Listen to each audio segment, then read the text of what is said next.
بسم الله الرحمن الرحيم. النهاردة بإذن الله هنبدأ نتكلم على نبات البامبو، أو اللي احنا ساعات بنسميه اللي هو نبات عصا موسى.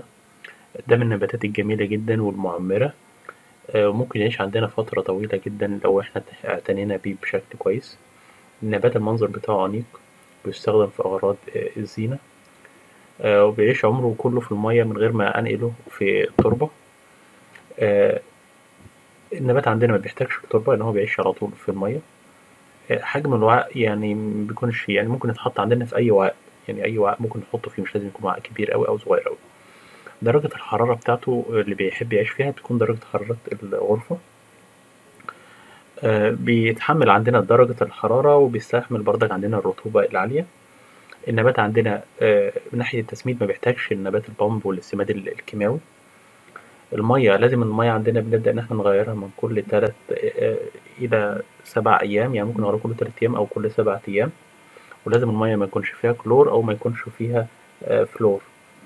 الضوء المطلوب لازم اللي هو ما يتعرضش لضوء الشمس المباشر يعني، لأن هو بيحب أصلا إن هو ينمو في الأماكن بتاعة الظل. الاستخدامات بتاعته الأخرى إن إحنا بنستخدم البامبو ده في صناعة الورق وصناعة بعض أدوات الصيد. شكرا.